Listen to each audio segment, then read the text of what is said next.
sore teman-teman kerabat semua, semoga selalu dalam keadaan sehat walafiat beserta semua keluarga. Hari ini saya kembali berbagi pada 1 Januari 2026, kebetulan hari ulang tahun yang ke-64 teman-teman. Nah, semoga lah di usia saya 64 ini selalu dalam keadaan sehat walafiat. Begitu juga teman-teman kerabat semua yang selalu untuk menonton video-video yang saya sangat sederhana pada channel yang sangat sederhana. Nah, kali ini kembali ke poin, saya berbagi pengalaman beberapa video sebelumnya. Saya sudah banyak menayangkan teknik cara memukul samsa agar terhindar dari cedera. Salah satu diantaranya penggunaan slop tangan dan beberapa posisi tangan yang telah sekian detik ini terlewati. Ini adalah teknik atau cara melakukan gerakan pukulan terhadap badan samsa agar terhindar dari cedera. Tombolan 2 itu tetap selalu akan menyentuh ke daerah badan samsa. Dengan posisi yang telah terlewati tadi adalah saya gunakan 4 posisi. Ada posisi lurus, ada posisi miring dari atas ke bawah, ada posisi ke bawah, dan lain sebagainya. Di akhir video nanti saya akan coba kembali jelaskan apa yang terlewatkan tadi. Nah, sekarang penggunaan media samsa di usia lanjut seperti saya ada 64, paling tidak menggunakan olahraga media samsa ini merupakan suatu partner yang artinya secara kontinu ataupun konsisten melatih gerak-gerakan otot-otot kita, karena kita sangat sadari bahwasanya di usia lanjut itu otot-otot kalau tanpa kita latih atau kita elastiskan dengan di antara otot-otot yang lainnya, atau dalam bahasa olahraganya saya bilang berkolaborasi di antara otot satu dengan otot yang lainnya, tentu akan menjadi kaku. Nah, ini adalah teknik ataupun gaya yang saya coba berbagi pada teman-teman ketika melakukan gerakan pukul ke daerah badan samsa. Tentunya sinkronisasi atau kebersamaan gerak antara bahu, pinggang, dan juga tumit di bawah itu menjadi satu kesatuan. Nah, kalau tanpa kita menggunakan satu kesatuan apa yang saya maksud, akan terjadi agak janggal. Nah, ini yang kita maksud. Jadi gerakan bahu, gerakan pinggul, dan tumit sedikit maju ke muka, kita melakukan gerakan baik itu pada posisi tangan kiri ataupun tangan kanan.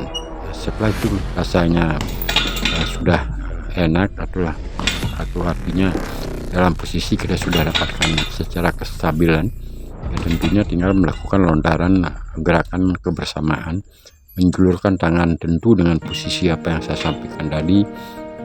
Posisi tangan ke daerah badan samsa tersebut harus begitu benar.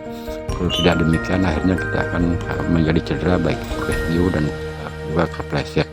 Nah, penggunaan slop tangan pada sentuh-sentuh seperti ini cukup melindungi, sangat terbantu sekali kita menggunakan media samsa.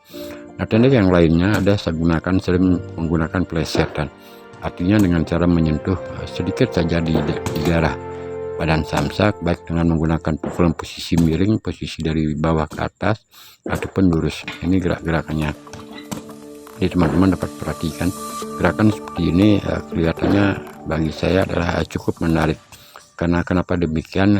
Hanya menyentuh sedikit pada badan samsa, namun yang perlu diperhatikan adalah hati-hati ketika tangan kita menyentuh ke pinggiran, karena bisa lecet ataupun keseliu begitulah. Makanya diperlukan suatu gerakan sebelum menggunakan power pull, ya tentunya kita harus menggunakan secara teknik pelan-pelan. Nah, ini adalah teknik bersamaan ketika tangan kiri yang akan melakukan gerak pukulan. Tentu apa yang saya sampaikan tadi di depan, gerakan bahu, pinggang, pinggul, dan juga dorong tumit sedikit saja akan menjadi satu kesatuan atau kolaborasi menjadi satu kesatuan gerakan interaksi yang kebersamaan, sehingga arah pukulan kita ke badan samsa itu akan didorong oleh aparatur tersebut. Ya, tentu dengan cara ataupun gaya secara perlahan kita lakukan pelatihan dahulu.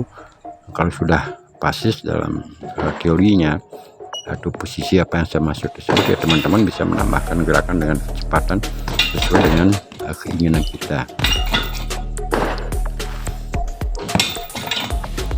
Berolahraga menggunakan media samsa di usia 64 seperti saya sekarang ini merupakan partner ataupun teman latihan. Artinya saya tidak menggunakan setiap bergerak di depan samsa dengan full power, baik itu dengan tendangan ataupun gerakan pukulan, akan tetapi saya lebih fokus ataupun lebih mengutamakan adalah fun atau kegembiraan atau santai begitulah, tidak terbebani, karena di usia lanjut seperti sekarang ini tentu kita tidak akan melakukan pelatihan dalam persiapan melakukan turnamen ataupun melakukan gerak-gerakan yang sifatnya pertandingan. Ya, semua ini adalah hanya untuk hobi atau menggerakkan atau mengkolaborasikan di antara otot-otot apa yang saya sampaikan tadi di depan. Nah, gerakan pinggang pinggul termasuk tumit dan tentu bahu, berkali-kali saya sampaikan, menjulurkan tangan seperti ini akan sangat mengasihkan atau akan sangat menyenangkan ketika secara kebersamaan tersebut dapat kita lakukan. Dan mulai dengan pelatihan secara perlahan-lahan, dan tentunya diperlukan suatu fokus, jadi keseriusan dalam hal melakukan gerakan memukul. Seperti saya dekatkan, ini adalah beberapa posisi apa yang saya sampaikan tadi di depan di awal video ini. Itu gerakannya, tombol tetap akan menyentuh ke daerah badan samsa, arahnya ada dari samping, ada dari atas, ada ke bawah, dan juga ada posisi lurus. Nah, setelah ini rasanya sudah hafal dengan posisinya, teman-teman tinggal menambahkan speed atau kan tenaga. Ada sebaiknya dalam usia-usia lanjut seperti saya sekarang ini, tentunya tidak semua gerakan pukul tersebut digunakan full tenaga. Mungkin istilah awalnya adalah merupakan gerakan pancingan ataupun umpan begitu bahasanya, atau hanya sekedar bergerak untuk menghimpun gerak-gerakan selanjutnya sebelum gerakan umpan pertama tersebut kita lakukan. Jadi kecepatan ataupun keinginan kita dalam hal ini ya semoga dapat bermanfaat. Terima kasih.